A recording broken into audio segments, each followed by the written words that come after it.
Okay, welcome back. So for our writing lesson, we talked about different places around the world, and we kind of brainstormed yesterday different places we would like to visit around the world, okay? Or maybe even around the country or around the state.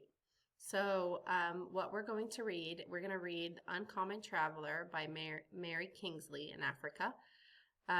We are going to read this story within the next 3 days, so I'm going to try to make every lesson short so we can have time to read this. Now, before you start reading, I want you to take out your writing notebooks, and in your writing notebooks, I want you to make a little T-chart. Miss Yusuf, I don't have this paper. I know you don't have this paper. What I want you to do is I want you to make a little T-chart inside of your writing notebook. I want you to write nouns and adjectives, okay? So you're going to write nouns on one side, then you're going to draw a line, and then you're going to write adjectives on the other. You draw a line underneath it. It looks like a big T. All right, so I want you to pick 3 nouns and 3 adjectives. You're going to write 3 nouns and 3 adjectives. So what is a noun? A noun is a person, place, or thing, and an adjective is a place that describes that person, place, or thing. So let's say I'm going to do one person, one place, and one thing. So one person, I can do, I can say me. Okay, I'm going to say Yusuf. Y-O-U-S-E-F.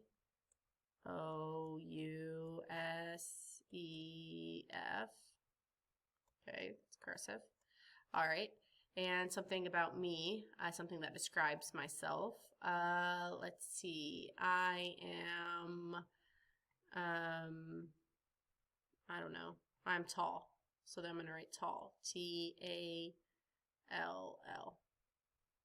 Okay? All right, that's a person. Now a place, I'm going to say the park. That's my place. You choose another place. You can write McDonald's if you want. I don't care what you write, any kind of place. Okay? And then something about the park, it is outside, or I could say it's fun. Isn't the park fun? Isn't that where you go to have fun? All right, good. And then, so that's a person, place, and now a thing, let's say a book. A book is a thing. And something that describes a book. A book is interesting. A book is also hard, isn't it hard? Doesn't it have a hard cover? Okay, so we can say hard, or interesting, or smooth. Isn't it smooth? I like the word smooth. All right, smooth. Now you're going to come up with your own 3, okay? Nouns and adjectives. And then it says pick one noun, a noun, with your partner. You're not doing a partner, you're going to do by yourself.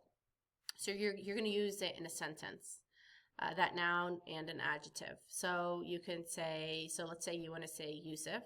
So you're going to say, Miss Yusuf is tall, period. You wrote a noun and an adjective. Or you can say, the park is fun. Park, fun. A book is smooth. Okay, just one. Just use one and write it down. And then you're going to draw a picture of what you wrote here. Okay, so this is all in your notebook, all on the same page in your writing notebook. All right, so Miss Selena, go ahead and pause. My onliners at home, go ahead and pause. I want you to do this activity. When you are done, you can unpause the video so we can start reading. Okay, so we're going to go ahead and start reading Uncommon Traveler by Mary Kingsley in Africa.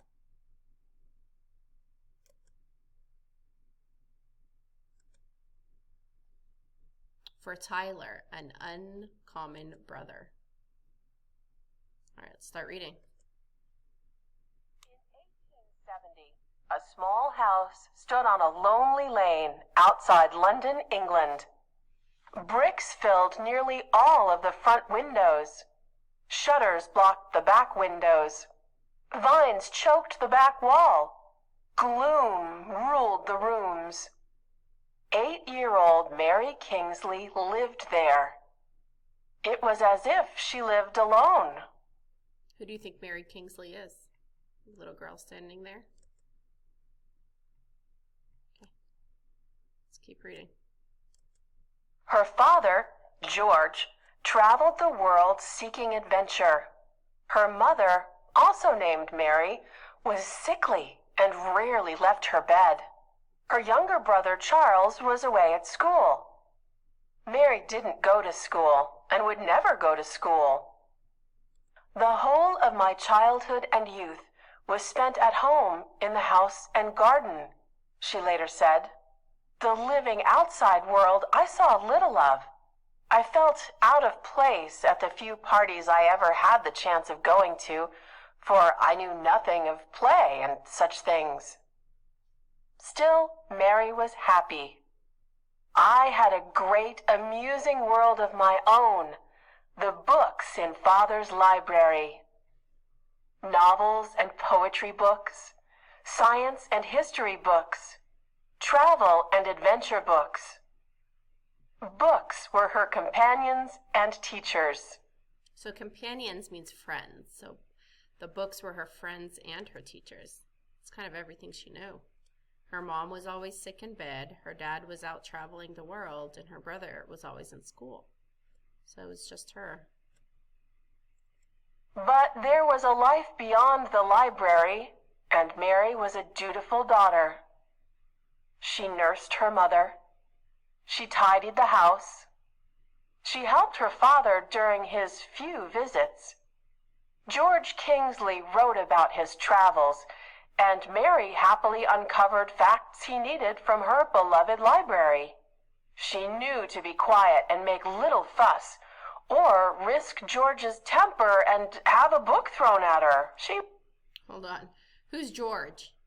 George Kingsley is her father. So she was a really good girl. She helped her mother. She nursed her mother. That means she helped get things to her mother. Her mother was always sick in the bed. She tidied the house. She cleaned the house. And she helped her dad find facts and things about the places he traveled, right? And he had a short temper. That means he got angry fast. All right, let's keep reading. He was the family's handyman, too. Mary taught herself home repair by reading English Mechanic magazine. Once a leaky pipe needed mending. Standing on a box beneath it, I cut the lead pipe gallantly through, Mary recalled. But Mary forgot to turn off the water. Swish came out a jet of water that knocked me over, box and all. Oh no, so she was also the handyman around the house. That means she was the person that would fix things. All right. Let's keep going. Oh, look, it looks like she got older now, right? Is that Mary? Let's see. She had other repairs, other odd jobs, other chores to do. Mary's narrow life as handyman, nursemaid, servant, and aide went on for days, for weeks, for years. Childhood ended.